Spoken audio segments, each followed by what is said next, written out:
بسم اللہ الرحمن الرحیم بسم اللہ الرحمن الرحیم رب یسر رب یسر ولا تعسر ولا تعسر وتمم بالخیر وتمم بالخیر وبک نستعین وبک نستعین یا فتاح یا فتاح یا علیم یا علیم رب یسر رب یسر ولا تعسر ولا تعسر وتمم بالخیر وتمم بالخیر وبک نستعین وبک نستعین یا فتاح یا فتاح یا علیم یا علیم رب یسر رب یسر ولا تعسر ولا تعسر وتمم بالخیر وتمم بالخیر وبک نستعین وبک نستعین یا فتاح یا فتاح یا علیم یا علیم صلی اللہ تعالی صلی اللہ تعالی علی حبیبہ علی حبیبہ سیدنا سیدنا و مولانا مولانا محمد محمد وعلی آلہ وعلی آلہ واصحابہ واصحابہ اجمعین اجمعین بسم اللہ الرحمن الرحیم بسم اللہ الرحمن الرحیم جی پڑھیں الحمدللہ بسم اللہ الرحمن الرحیم الحمدللہ المتواحد بجلال ذاتہ وکمال صفاتہ المتقدس فی نعوت الجبروت عن شوائب النقص وسماتہ والصلاة علی نبیہ محمد المؤید بساطع حججہ وواضح بیناتہ وعلی آلہ واصحابہ ہداة طریق الحق وحماتہ. بسم اللہ الرحمن الرحیم. یہ جو ہمارے سامنے کتاب ہے جس کا ہم آغاز کر رہے ہیں یہ ہے جی شرح العقائد. اس کا نام کیا ہے؟ شرح العقائد. شرح العقائد ہے. تو نجم الملہ والدین ابو حفص عمر نصفی رحمۃ اللہ تعالی علیہ نے ایک کتاب لکھی تھی عقائد نامی. العقائد نامی ایک کتاب لکھی تھی علم کلام کے اندر. العقائد نامی ایک کتاب لکھی تھی علم کلام کے اندر. تو علامہ سعد الدین تفتزانی علیہ الرحمہ نے اس کی شرح لکھی ہے، اس کی شرح لکھی ہے جس کا نام رکھا گیا شرح العقائد، جس کا نام شرح العقائد. ٹھیک ہے. جی چونکہ العقائد متن ہے، العقائد متن ہے تو اس کی شرح کا نام رکھ دیا گیا شرح العقائد. اس کی شرح کا نام رکھ دیا گیا. تو جو ماتن ہیں ان کا نام کیا ہے؟ عمر. جی ماتن کا نام عمر ہے. عمر ہے، اور آپ کی جو کنیت ہے وہ ابو حفص ہے. آپ کی جو کنیت ہے وہ ابو حفص ہے، اور آپ کا جو لقب ہے وہ نجم الملہ والدین ہے. نجم ملہ والدین ہے. ٹھیک ہے جی. جی اور آپ چونکہ شہر نصف کے اندر پیدا ہوئے ہیں، شہر نسب کے اندر پیدا ہوئے ہیں، اس وجہ سے نصفی کہلاتے ہیں. جی اس وجہ سے نسبی کہلاتے ہیں. ٹھیک ہے. تو یہ تو ہو گئے ماتن علیہ رحمہ ہیں. جی اور شارع علیہ رحمہ جو ہیں علامہ سعد الدین تفتزانی تفتزانی علیہ رحمہ ہیں. تفتزانی علیہ الرحمہ. تو جو بھی انسان جو ہے وہ علم شروع کرتا ہے، جو بھی فن شروع کرتا ہے تو اس علم کی تعریف، اس کا موضوع اور اس کی غرض و غایت کا جاننا کیا ہے؟ ضروری ہوتا ہے.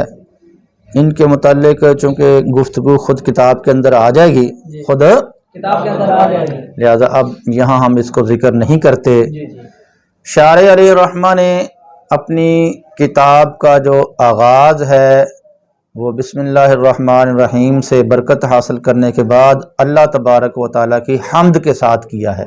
اللہ تبارک و تعالیٰ کی حمد کے ساتھ کیا ہے. تو گویا بسم اللہ اور حمد سے کتاب کا کیا کیا گیا؟ آغاز کیا گیا. تو سوال پیدا ہوتا ہے کہ بسم اللہ اور الحمد سے کتاب کا آغاز کرنے کے اندر کیا حکمت ہے؟ بسم اللہ شریف سے اور الحمد شریف سے آغاز کرنے میں کیا حکمت ہے؟ کیا حکمت ہے؟ تو اس کا جواب یہ ہے کہ شارح علیہ رحمہ نے اپنی کتاب کا آغاز بسم اللہ شریف اور الحمد شریف سے کر کے قرآن مجید فرقان حمید کی اقتدا کی ہے۔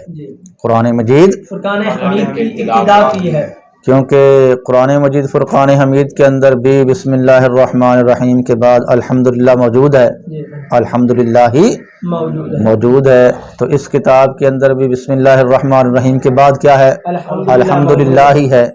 تو اس طرح جب مصنف نے اپنی کتاب کا آغاز بسم اللہ اور اللہ تبارک و تعالیٰ کی حمد کے ساتھ کیا تو قرآن مجید فرقان حمید کے ساتھ موافقت ہو گئی۔ کیا ہو گئی؟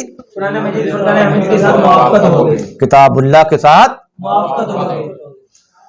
اور بسم اللہ کے بعد اور الحمد شریف کے ساتھ جو ہے وہ کتاب کو شروع کرنا، ان دونوں کے ساتھ کتاب کو شروع کرنے میں حدیث مبارک کے ساتھ بھی موافقت ہے، حدیث پاک کی بھی اقتدا اور پیروی ہے۔ وہ اس طرح کے اس مقام پر جو ہیں وہ دو حدیثیں ہیں، اس مقام پر دو حدیثیں ہیں۔ ایک حدیث پاک کا جو مفہوم ہے وہ یہ ہے کہ کل امر ذی بال لم یبدا فیہ بسم اللہ الرحمن الرحیم فہو اقطع او کما قال علیہ السلام، کہ ہر وہ اچھا کام، ذی بال کام، شان والا کام جو اللہ تبارک و تعالیٰ کے نام یعنی بسم اللہ الرحمن الرحیم کے ساتھ شروع نہ کیا جائے تو وہ برکت سے کیا ہوتا ہے؟ خالی ہوتا ہے، وہ برکت سے خالی ہوتا ہے، قلیل البرکت ہوتا ہے، ادھورا اور ناقص ہوتا ہے۔ تو یہ حدیث پاک جو ہے وہ اس بات کا تقاضا کرتی ہے کہ اچھے کام کی جو ابتدا ہے وہ بسم اللہ الرحمن الرحیم کے ساتھ ہونی چاہیے۔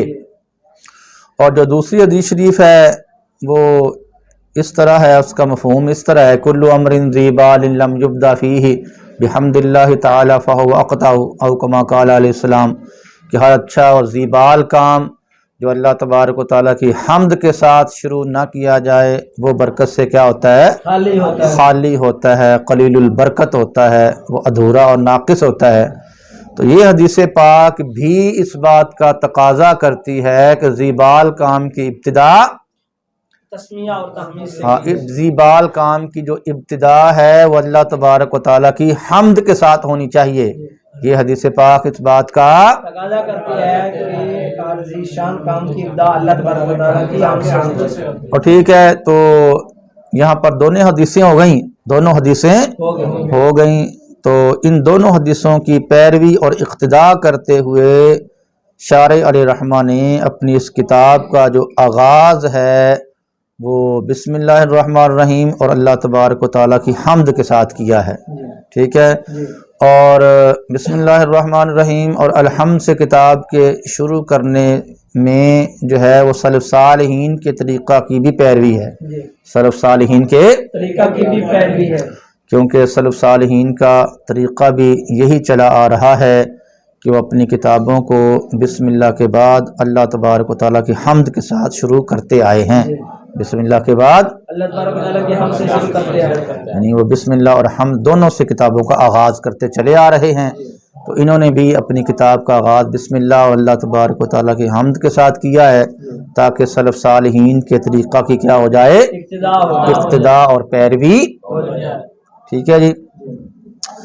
اس کے بعد مصنف رحمہ یہاں پر ایک اعتراض ہے، اب یہاں پر ایک اعتراض ہوتا ہے۔ وہ اعتراض یہ ہے بھائی کہ یہاں پر جو ابتدا کے بارے میں حدیث ہے، ابتدا کے بارے میں جو حدیث ہے وہ بسم اللہ والی بھی ہے، کیا ہے؟ بسم اللہ والی بھی ہے اور حمد والی بھی ہے، حمد والی بھی ہے۔ تو بھائی آپ نے یہ کہا کہ مصنف رحمہ اللہ نے بسم اللہ اور حمد کے ساتھ کتاب کو شروع فرما کر تو دونوں حدیثوں پر کیا کیا ہے؟ عمل کیا ہے، دونوں حدیثوں پر عمل کیا ہے۔ تو بھائی جو کتاب کا جو آغاز ہے، کتاب کا جو آغاز ہے وہ تو صرف ایک ہی چیز سے ہو سکتا ہے، کتاب کا آغاز تو ایک ہی چیز سے ہو سکتا ہے. اگر بسم اللہ الرحمن الرحیم سے کتاب کا جو ہے وہ آغاز کیا جائے تو پھر الحمدللہ سے کتاب کا آغاز نہیں ہوتا. جی بسم اللہ سے ابتدا کی جائے تو الحمد سے ابتدا نہیں ہو سکتی ہے، اور اگر جو ہے وہ حمد سے ابتدا کر لی جائے، حمد سے ابتدا کر لی جائے تو پھر بسم اللہ سے ابتدا نہیں ہو سکتی ہے. پھر بسم اللہ سے ابتدا نہیں ہو سکتی. تو پھر بھائی جب ابتدا جو ہے وہ کسی ایک چیز سے ہو سکتی ہے، دونوں سے ابتدا نہیں ہو سکتی، تو اس طرح تو پھر دونوں حدیثوں کے درمیان جو ہے وہ تعارض اور ٹکراؤ آ جائے گا. کیا آ جائے گا؟ تو جب دونوں حدیثوں کے درمیان کیا آ گیا؟ تعارض اور ٹکراؤ آ گیا، تو پھر دونوں حدیثیں جو ہیں وہ قابل عمل نہیں رہیں گی. دونوں حدیثیں کیونکہ ایک قاعدہ بھی ہے کہ اذا تعارضا تساقطا، اذا کہ جب دو دلیلوں کے اندر کیا آ جائے؟ تعارض آ جائے تو وہ دونوں ساقط ہو جاتی ہیں، وہ دونوں. تو جب یہاں پر تسمیہ والی حدیث جو ہے اور تسمیہ سے جو بسم اللہ سے ابتدا کرنا ہے اس والی حدیث کے اندر، اور جو حمد سے ابتدا کرنے والی جو حدیث پاک اس کے اندر، دونوں کے اندر کیا آ گیا؟ تعارض اور ٹکراؤ آ گیا، تو پھر دونوں حدیثیں قابل عمل نہ رہیں. دونوں حدیثیں تو جب دونوں حدیثیں جو ہیں وہ قابل عمل نہ رہیں تو پھر آپ کا یہ کہنا کہ شارح نے اپنی کتاب کا آغاز بسم اللہ اور الحمدللہ سے کر کے حدیث پاک کی کیا کی ہے؟ پیروی کی ہے. حدیث پاک کی پیروی کی ہے، تو یہ بات آپ کی درست نہیں ہے، یہ بات آپ کی درست نہیں ہے. تو بھئی اس کا جواب دیا گیا ہے، لیکن جواب سے قبل ایک تمہید ہے. جواب سے قبل ایک تمہید ہے. وہ تمہید یہ ہے کہ ابتدا کی 3 قسمیں ہیں. ابتدا کی 3 قسمیں ہیں. ایک ہے ابتداء حقیقی، ایک ہے ابتداء اضافی، اور ایک ہے ابتداء عرفی. ابتدا کی کتنی قسمیں ہیں؟ 3 قسمیں ہیں. ابتداء حقیقی کا مطلب یہ ہوتا ہے کہ کسی چیز کو سب سے پہلے رکھنا، کسی چیز کو سب سے پہلے رکھنا، اس طرح کہ اس سے پہلے کوئی اور چیز نہ ہو، اس سے ٹھیک ہے.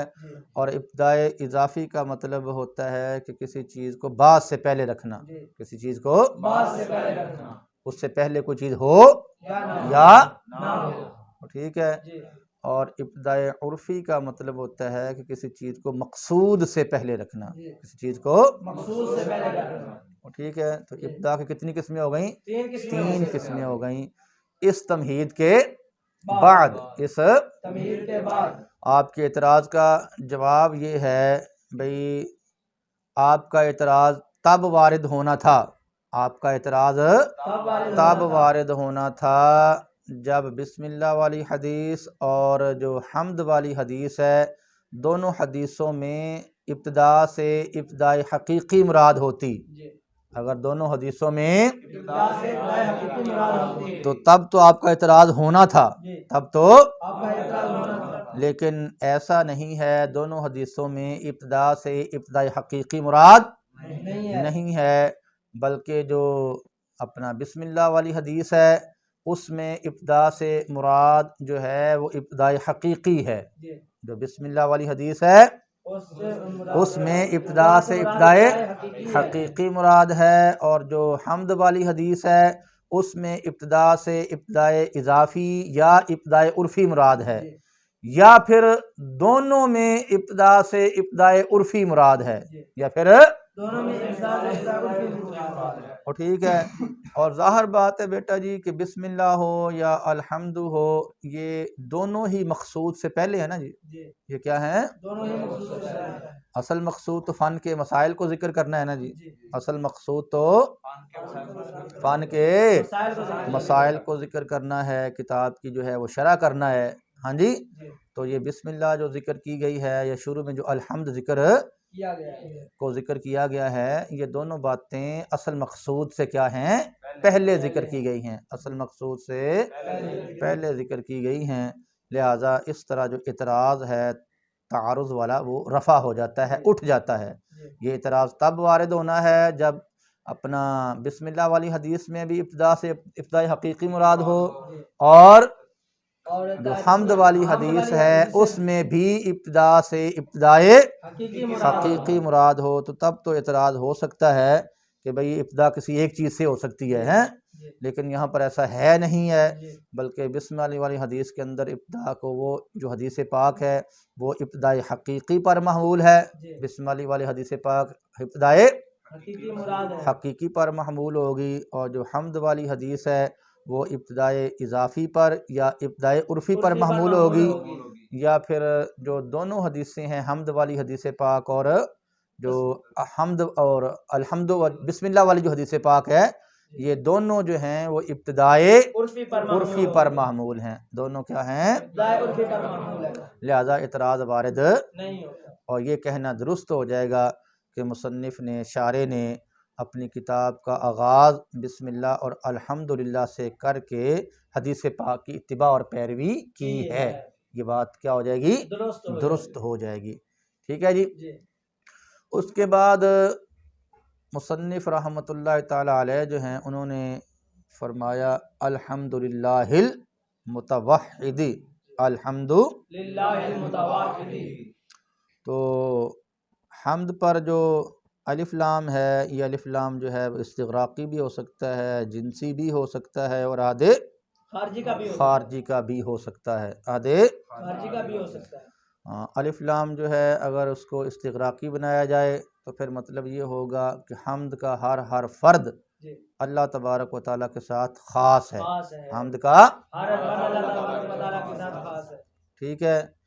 اور باقی جو مخلوقات کی حمد ہوتی ہے، جو مخلوقات کی حمد ہوتی ہے، وہ بھی چونکہ حقیقت میں خالق ہی کی حمد ہے، ٹھیک ہے، لہذا پھر اعتراض وارد نہیں ہوگا، یہ اس اعتراض کی گنجائش نہیں ہوگی بھئی اس جب الف لام کو جو ہے وہ استغراقی بنایا جائے تو پھر تو معنی یہ بنے گا کہ حمد کا ہر فرد اللہ تعالیٰ کے ساتھ خاص ہے، حالانکہ حمد جو ہے وہ مخلوق کی بھی ہوتی ہے، حمد کیا ہے؟ مخلوق کی بھی ہوتی ہے، مخلوق کی بھی ہوتی ہے۔ کہتے ہیں کہ یہ جو ہے وہ درزی ہے، اس نے کپڑا بہت اچھا سے سلائی کیا ہے، مستری ہے، اس نے یہ مکان بہت اچھا بنایا ہے، تو اس کی بھی کیا ہو گئی؟ اس کی بھی تعریف ہو گئی۔ تو تعریف تو جب مخلوق کی بھی ہوتی ہے تو پھر یہ کہنا کہ تعریف کا حمد کا ہر فرد اللہ کے ساتھ خاص ہے، یہ درست تو نہ رہا، یہ درست نہ رہا۔ اس کا جواب ہو گیا بھئی جو مخلوق کی حمد ہے وہ حقیقت میں خالق ہی کی حمد ہے، ہاں، جو مصنوع کی حمد ہوتی ہے حقیقت میں وہ صانع ہی کی حمد ہوتی ہے، وہ مخلوق کے اندر جو صلاحیتیں پیدا کی ہیں وہ ساری کس نے پیدا کی ہیں؟ وہ اللہ تبارک و تعالیٰ ہی نے پیدا کی ہیں، ٹھیک ہے۔ تو ان کی جو حمد ہوگی وہ بھی حقیقت میں اللہ تبارک و تعالیٰ ہی کی حمد ہوگی، لہذا پھر یہ کہنا کہ حمد کا ہر فرد اللہ کے ساتھ خاص ہے، یہ درست ہے، یہ کیا ہے؟ درست ہے۔ اور الف لام جو ہے وہ جنسی ہوگا تو پھر مطلب یہ بن جائے گا کہ جنس حمد اللہ تبارک و تعالیٰ کے ساتھ کیا ہے؟ خاص ہے، اور ٹھیک ہے۔ اور جب الف لام جو ہے وہ عہد خارجی کا ہوگا، جب الف لام عہد خارجی کا ہوگا تو پھر اس حمد سے مراد وہ والی حمد ہوگی جو اللہ تبارک و تعالیٰ کی ذات نے خود اپنی حمد کی ہے، جو اللہ تبارک و تعالیٰ نے، اور ٹھیک ہے، تو وہ خاص فرد جو ہے اس سے مراد ہو جائے گا، ٹھیک ہے۔ اور حمد کا معنی آپ جانتے ہی ہیں، آپ نے دیگر کتابوں کے اندر حمد کا معنی پڑھا ہوا ہے کہ هو الثناء باللسان علی الجمیل الاختیاری جی علی وجہ التعظیم، علی وجہ التعظیم نعمتا او غیرہا، ٹھیک ہے نا جی۔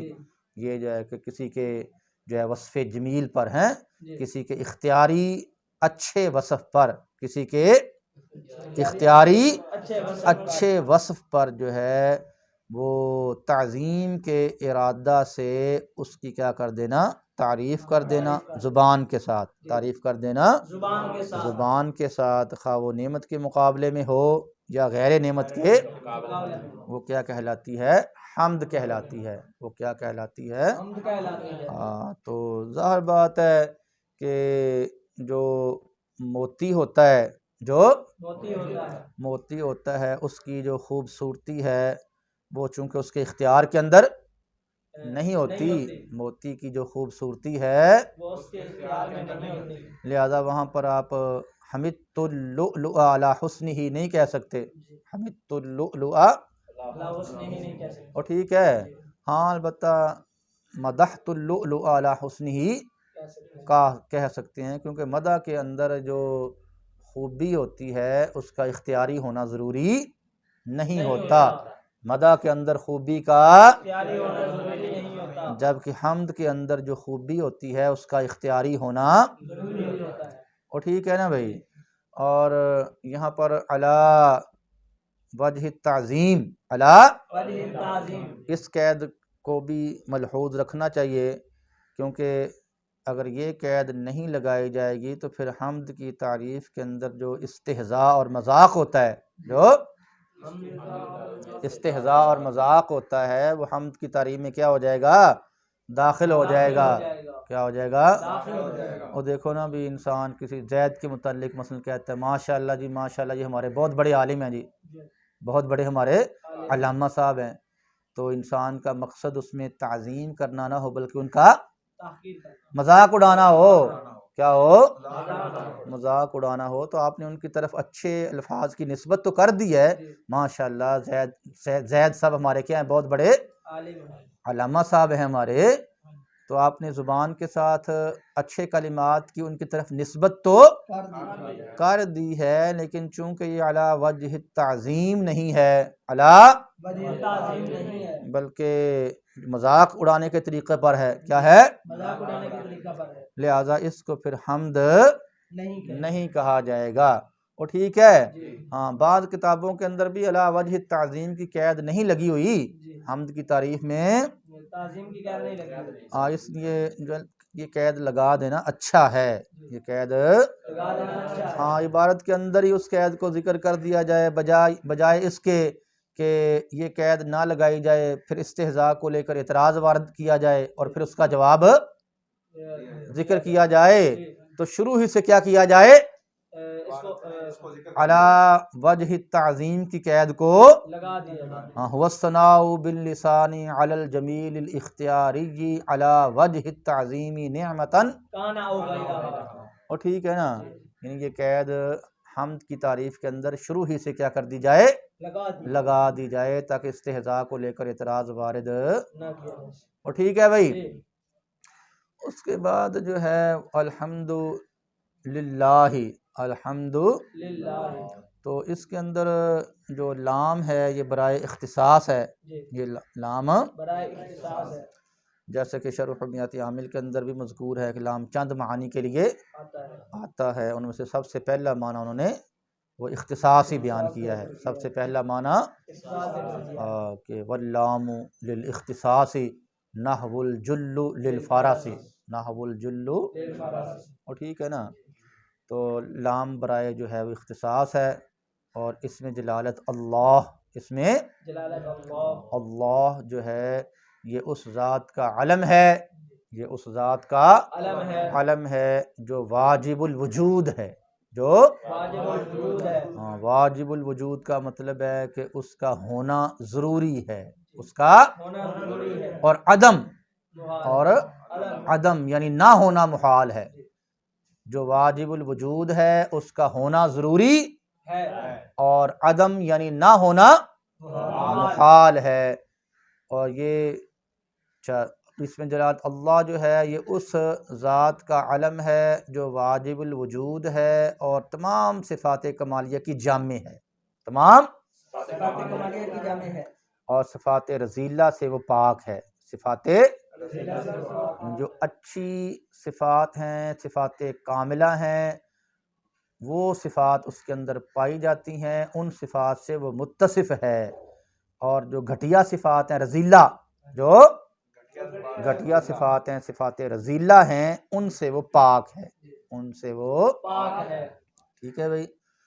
اچھا جی، تو یہ ہو گئی اس میں جلالت اللہ کی تعریف، کہ اس میں جلالت اللہ جو ہے یہ اس ذات کا علم ہے جو واجب الوجود ہے، جو واجب الوجود ہے، اور تمام صفات کمالیہ کی جامع ہے، اور صفات رذیلہ سے وہ کیا ہے؟ پاک ہے۔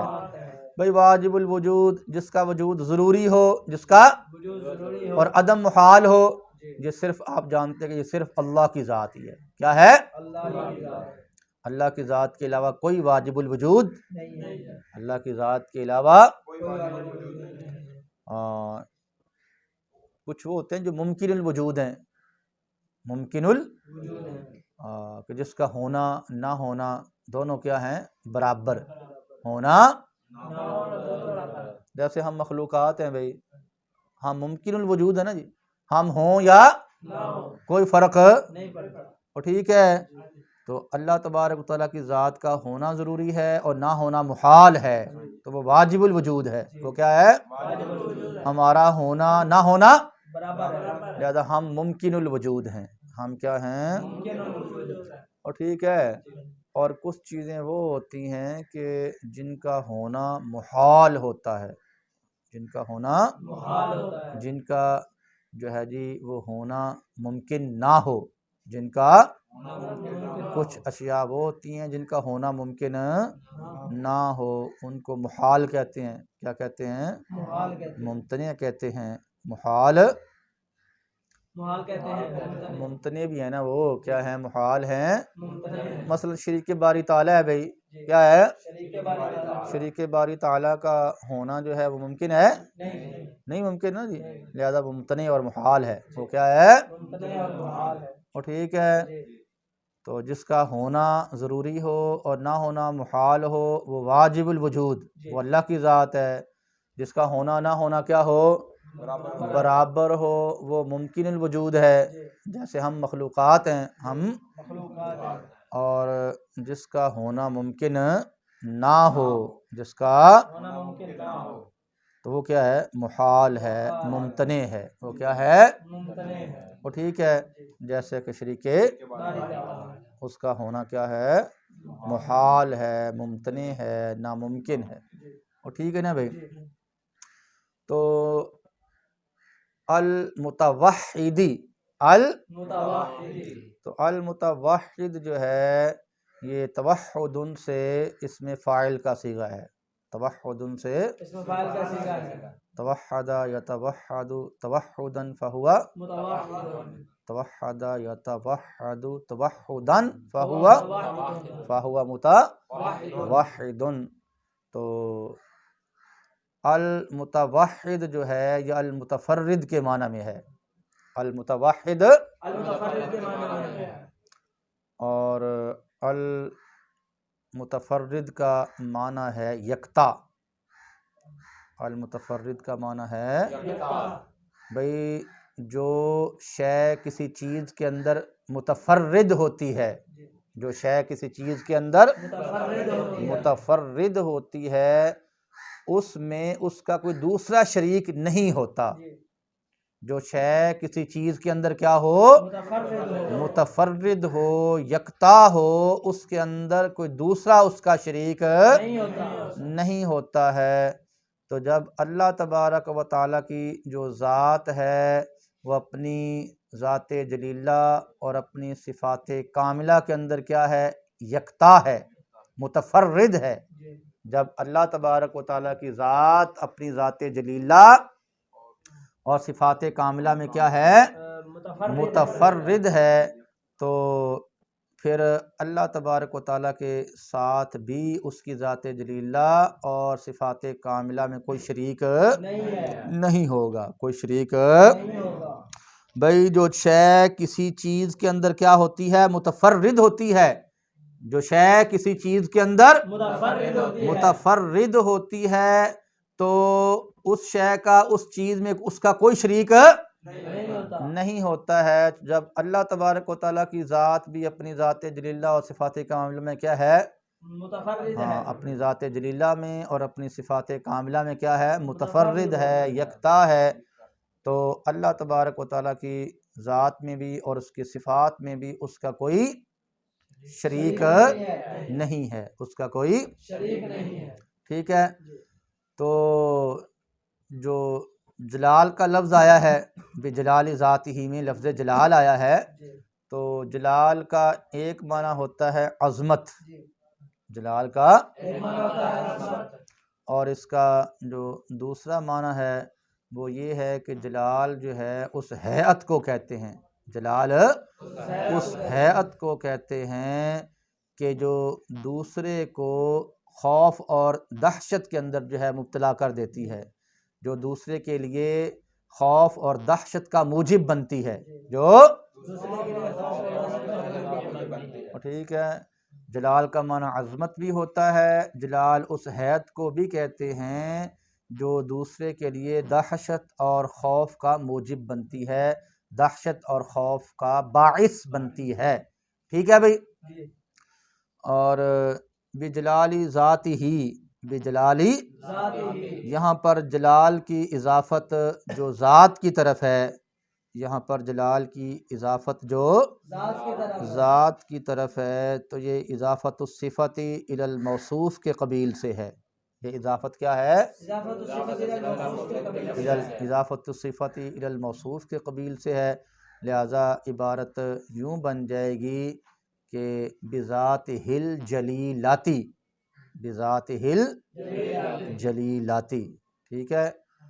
اور جو وکمال صفات ہی، وکمال صفات ہی، لفظ کمال جو ہے یہ اس کی جو ضد ہے وہ کیا ہے؟ نقص، کمال نقص کی ضد ہے، کمال کیا ہے؟ نقص کی ضد ہے۔ اور لفظ صفات جو ہے یہ صفاتن کی جمع ہے، صفات، صفتن کی جمع ہے، صفات جو ہے وہ اصل کے اندر، اور جو یعنی جو صفات ہے یہ صفتن کی جمع ہے، اور صفتن اصل میں وصفن تھا، اصل میں وصفن تھا، تو عیدتن والے قانون کے مطابق واو کو حذف کیا، واو کو حذف کیا، اس کے عوض جو ہے وہ آخر کے اندر تا لا کر ما قبل کو فتح دیا، اور جو عین کلمہ تھا اس کو کسرہ دیا، تو صفتن ہو گیا، کیا ہو گیا؟ اور ٹھیک ہے، آپ نے قانون یہ پڑھا ہوا ہے، اس کے اعادے کی ضرورت نہیں ہے۔ تو صفات جو ہے یہ صفت ان کی کیا ہے؟ جمع ہے۔ اور یہاں پر بھی جو کمال کی اضافت کس کی طرف ہے؟ صفات کی طرف ہے، کمال کی اضافت جو صفات کی طرف ہے، تو یہ بھی اضافت الصفت الی الموصوف کے قبیل سے ہے، اضافت الصفت الی الموصوف کے قبیل سے ہے۔ اصل عبارت جو ہے وہ یوں بن جائے گی وصفاتہ الکاملاتی، وصفاتہ کاملاتی، ٹھیک ہے، کہ سب تعریفیں جو ہیں وہ اللہ تبارک و تعالیٰ کے لیے مختص ہیں، سب تعریفیں اللہ تبارک و تعالیٰ کے لیے مختص ہیں، جو اپنی ذات جلیلہ اور اپنی صفات کاملہ میں متفرد ہے، یکتا ہے، سب تعریفیں خاص ہیں اس اللہ کے لیے، سب تعریفیں خاص ہیں اس اللہ کے لیے جو اپنی ذات جلیلہ میں اور اپنی صفات کاملہ میں متفرد ہے، یکتا ہے، اس کا کوئی شریک نہیں ہے، ٹھیک ہے جی۔ اور یہاں پر جو صفات کاملہ ہیں، یہاں پر جو صفات کاملہ ہیں، اس سے مراد جو ہیں وہ صفات ثبوتیہ ذاتیہ ہیں، صفات صفات ثبوتیہ ذاتیہ ہیں، ہاں، اللہ تبارک و تعالیٰ کی جو صفات ثبوتیہ ہیں اور ان میں سے جو صفات ذاتیہ ہیں، یہ اللہ تبارک و تعالیٰ کی وہ صفات ہوتی ہیں کہ جن کے ساتھ اللہ تبارک و تعالیٰ جو ہے وہ موصوف ہوتا ہے، جن کے ساتھ اللہ تبارک و تعالیٰ موصوف ہوتا ہے، اور ان کی صفات کی جو ضد ہے، ان صفات کی جو ضد ہے ان سے وہ موصوف نہیں ہوتا، ان صفات سے تو وہ موصوف ہوتا ہے، جو صفات ثبوتیہ ذاتیہ ہیں ان سے تو اللہ تبارک و تعالیٰ موصوف ہوتا ہے، لیکن ان صفات کی جو ازداد ہیں، ان کی جو ضدیں ہیں، ان سے اللہ تبارک و تعالیٰ موصوف نہیں ہوتا، بلکہ ان کی ضدوں کی اللہ تبارک و تعالیٰ سے نفی ضروری ہے، یعنی جو صفات ثبوتیہ ذاتیہ ہیں ان سے تو اللہ تبارک و تعالیٰ موصوف ہوتا ہے، لیکن ان کی جو کیا ہیں؟ ضدیں ہیں، ان سے وہ موصوف نہیں ہوتا ہے، ان سے وہ موصوف اور جو صفات ثبوتیہ ذاتیہ ہیں وہ 7 ہیں، صفات ثبوتیہ صفات ثبوتیہ ذاتیہ، صفات کتنی ہیں؟ 7 ہیں۔ علم ہے، قدرت ہے، ارادہ ہے، حیات ہے، سمع ہے، بصر ہے اور کلام ہے۔ کتنی ہو گئیں؟ 7 صفات ہیں۔ اللہ تبارک و تعالیٰ کے لیے جو ہے وہ صفت علم ثابت ہے، وہ علیم ہے۔ اللہ تبارک و تعالیٰ کے لیے صفت علم ثابت ہے، وہ علیم ہے، لہٰذا اس صفت کی جو ضد جہل ہے، اس صفت کی ضد جو جہل ہے، اس کی اللہ تبارک و تعالیٰ سے نفی ہے، اس کی اللہ تبارک و تعالیٰ سے نفی ہے، اس سے وہ متصف نہیں ہوتا، اس سے وہ موصوف نہیں ہوتا۔ وہ جہل عیب ہے نا بھائی، جہل کیا ہے؟ عیب ہے۔ اور اللہ تبارک و تعالیٰ عیوب سے کیا ہے؟ پاک ہے۔ اللہ تبارک و تعالیٰ عیوب سے پاک ہے۔ ٹھیک ہے نا بھائی؟ اللہ تبارک و تعالیٰ کے لیے جو ہے وہ صفت قدرت ثابت ہے، اللہ تبارک و تعالیٰ کے لیے صفت قدرت ثابت ہے، وہ قدیر ہے، وہ کیا ہے؟ قدیر ہے۔ ٹھیک ہے، ان اللہ علی کل شیء قدیر، اللہ تبارک و تعالیٰ کے ہر چیز پر کیا ہے؟ قادر ہے، ہر چاہت پر وہ کیا ہے؟ قادر ہے۔ ظاہر بات ہے بیٹا، قدرت کی ضد کیا ہوتی ہے؟ قادر نہ ہونا، عاجز ہونا۔ کیا ہونا؟ تو عاجز ہونا بھی تو کیا ہے؟ عیب ہے نا بھائی، عاجز ہونا بھی تو کیا ہے؟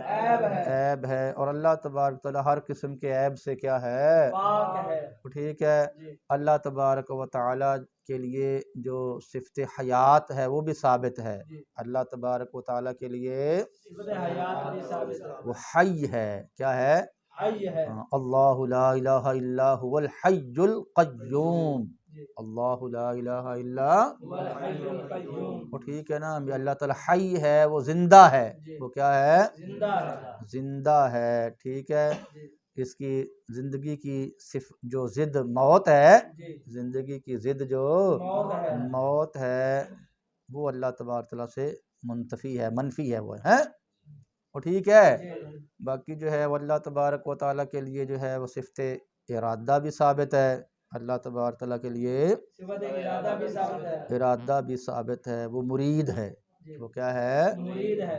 ارادہ یرید ارادتاً فہو مرید، مرید کا معنی آپ نے یہاں پر یہ کرنا ہے چاہنے والا، ارادہ کرنے والا۔ مرید کا کہیں معنی وہ نہ سمجھ لینا کہ جو کسی پیر کا مرید ہوتا ہے، جو کسی اور ٹھیک ہے، قرآن مجید فرقان حمید کے اندر ہے فعال لما یرید، فعال لما یرید، اللہ تبارک و تعالیٰ کی ذات جو چاہتی ہے وہی کرتی ہے، اللہ تبارک تعالیٰ کی ذات جو چاہتی ہے وہی کرتی ہے، اور ٹھیک ہے۔ اور اللہ تبارک و تعالیٰ کے لیے جو ہے وہ صفت سمع بھی ثابت ہے، سمعن، سمعن کا معنی کیا ہوتا ہے؟ سننا۔ حق تعالیٰ کے لیے صفت سمع ثابت ہے، وہ سمیع ہے، وہ کیا ہے؟ سمیع ہے، وہ سننے والا ہے۔ اللہ تبارک و تعالیٰ کے لیے صفت بصر بھی ثابت ہے، وہ بصیر ہے، وہ دیکھنے والا ہے۔ انہو هو السمیع البصیر، انہو والسمیع البصیر، اور ٹھیک ہے، اللہ کی ذات سننے والی بھی ہے اور دیکھنے والی بھی ہے۔ اللہ تبارک و تعالیٰ کے لیے صفت کلام بھی ثابت ہے، اللہ تبارک و تعالیٰ کے لیے صفت کلام بھی ثابت ہے، اللہ تبارک و تعالیٰ کی ذات متکلم ہے، کیا ہے؟ متکلم، کلام فرمانے والی ہے، کلام فرمانے والی ہے۔ وہ ٹھیک ہے نا۔ باقی اللہ تبارک و تعالیٰ کا جو کلام ہے وہ حروف سے پاک ہے، وہ کیا ہے؟ حروف سے پاک ہے، حروف سے پاک ہے۔ ہم کلام کرتے ہیں تو ہمارے کلام کے اندر حروف ہوتے ہیں نا جی، جی، ہمارے کلام کے اندر، حروف ہوتے ہیں، لیکن اللہ تبارک و تعالیٰ کی جو ذات ہے حروف سے کیا ہے؟ اس کے کلام کے حروف نہیں ہوتے، وہ ٹھیک ہے، وہ ذات متکلم ہے، وہ ذات کیا ہے؟ متکلم ہے، وہ ٹھیک ہے۔ تو ظاہر بات ہے جو بیٹا متکلم نہ ہو پھر وہ گنگا ہوگا، پھر بول نہیں سکے گا نا جی، اور یہ اس سے، اس کی ضد سے اللہ پاک ہے، اس کی ضد سے اللہ پاک ہے۔ اور سنا ہے بچوں، تو کمال صفات ہی کمالی صفاته، اس سے مراد جو ہیں وہ اللہ تبارک و تعالیٰ کی صفات ثبوتیہ ذاتیہ ہیں. جی اس سے مراد اللہ تعالیٰ کی صفات ثبوتیہ ذاتیہ ہیں، اور وہ کتنی ہیں؟ 7 ہیں. علم ہے، قدرت ہے، حیات ہے، ارادہ ہے، سمع ہے، بصر ہے اور کلام ہے. ٹھیک ہے جی. جی اس کے بعد ہے جی المتقدسی فی نعوت الجبروتی. المتقدسی فی، نعوت الجبروت، تو یہ المتقدس جو ہے یہ تقدس سے اسم فاعل کا صیغہ ہے. صیغہ ہے، یہ کیا ہے؟ تقدس سے اسم فاعل کا صیغہ ہے، تقدس یتقدس تقدسا فہو متقدس، متقدس.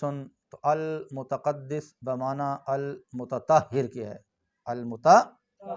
المتقدسی بمعنی المتطہری کی ہے، جو پاک ہے، جی جو کیا ہے؟ پاک ہے، فی نعوت الجبروت. جی نعوت نعت کی جمع ہے. جی نعوت نعت کی جمع ہے، نعت کی جمع ہے. نعت صفت کو کہتے ہیں، نعت. صفت کو کہتے ہیں، اور جو جبروت ہے، جو جبا روح ہے، یہ ملکوت کے وزن پر ہے. یہ ملکوت پر، ملکوت کے وزن پر ہے اور جبر کا مبالغہ ہے. ملکوت کے وزن پر ہے اور جبر کا کیا ہے؟ مبالغہ ہے، مبالغہ ہے. اور یہاں پر جو نعوت الجبروت ہے، نعوت جبروت ہے، اس سے جو مراد ہیں وہ صفات سلبیہ ہیں. کیا ہیں؟ صفات سلبیہ، نعوت الجبروت سے مراد صفات سلبیہ، صفات سلبیہ، سلبیہ ہیں کہ جو اللہ تبارک و تعالیٰ سے جن کی نفی ضروری ہے، جن سے اللہ تبارک و تعالیٰ کی نفی ضروری ہے، جو اللہ تبارک و تعالیٰ کے لیے ثابت نہیں ہو سکتی ہیں. جس طرح کہ یہ جسم ہونا ہے، کیا ہونا ہے؟ جسم ہونا ہے، تو اللہ تبارک و تعالیٰ جسم نہیں ہے. جی اللہ تبارک و تعالیٰ جسم نہیں ہے، اور ٹھیک ہے. اللہ تبارک و تعالیٰ مرکب بھی نہیں ہے، ٹھیک ہے. اللہ تبارک و تعالیٰ زمانی بھی، نہیں ہے، اللہ تبارک و تعالیٰ مکانی بھی نہیں ہے، اور ٹھیک ہے. جی تو نعوت الجبروت سے مراد کیا ہے؟ صفات سلبیہ. نعوت الجبروت سے مراد صفات سلبیہ ہے، اور باقی یہ جبروت کا جو معنی ہے یہ رفعت و عظمت و کبریائی. رفعت و عظمت و کبریائی، کبریائی کا معنی دیتا ہے یہ لفظ. رفعت عظمت اور کبریائی کا معنی دیتا ہے، ٹھیک ہے. نعوت الجبروت سے صفات سلبیہ مراد ہیں. نعوت الجبروت سے صفات سلبیہ مراد، سلبیہ مراد ہیں. ٹھیک ہے. اللہ جسم نہیں ہے، اللہ مرکب نہیں ہے، اللہ زمان نہیں ہے، وہ مکان نہیں ہے، اور ٹھیک ہے. جی اس کے بعد ہے جی ان شوائب النقص. کیا ہے جی؟ ان شوائب النفس، لفظ شوائب جو ہے یہ شائبتن کی جمع ہے جی. یہ کیا ہے؟ شائبۃ کی جمع ہے، اور شائبتن جو ہے یہ شعبن سے بنا ہے. یہ شعور سے بنا ہے، اور شعب کا معنی ہوتا ہے الخلط. خلق، ملنا، کیا کرنا ملنا، اور ٹھیک ہے. جی اور نقص آپ جانتے ہیں کہ یہ کمال کی کیا ہے؟ ضد ہے، ضد ہے. اور لفظ سمات جو ہے یہ سیمتن کی جمع ہے. جی یہ سیمت کی جمع ہے، سیمتن کی جمع ہے. اور سیمتن اصل میں وسمن تھا. جی اصل میں بسم تھا، عیداتن والے قانون کے مطابق واو کو حذف کیا، اس کے بدلے آخر میں تا لائے، ما قبل کو فتح دیا اور عین کلمہ کو کیا کر دیا؟ کسرہ دے دیا. عین کلمہ کو کسرہ دے دیا تو وسمن سے سیمتن بن گیا. وسمن سے سیمتن بن گیا. سمت کا معنی ہوتا ہے علامت و نشانی اور سمات کا معنی ہوگا علامات، نشانیاں. کیا ہو جائے گا؟ اور ٹھیک ہے. اور اس کا معنی یہ بنے گا المتقدس فی نعوت الجبروتی ان شوائب النقص و سماتی، کہ وہ اللہ جو پاک ہے، وہ اللہ جو پاک ہے نقص کی آمیزشوں سے، نقص کی آمیزشوں سے اور اس کی علامات سے. وہ اللہ جو اپنی رفعت اور عظمت والی صفات میں، وہ اللہ جو اپنی رفعت و عظمت والی صفات میں پاک ہے. جو اپنی رفعت و عظمت والی صفات میں پاک ہے، کس سے پاک ہے؟ نقص کی آمیزشوں سے اور اس کی علامات سے، نقص کی امیزشوں سے اور اس کے علاوہ کیا ہے اس سے وہ پاک ہے۔ پاک ہے۔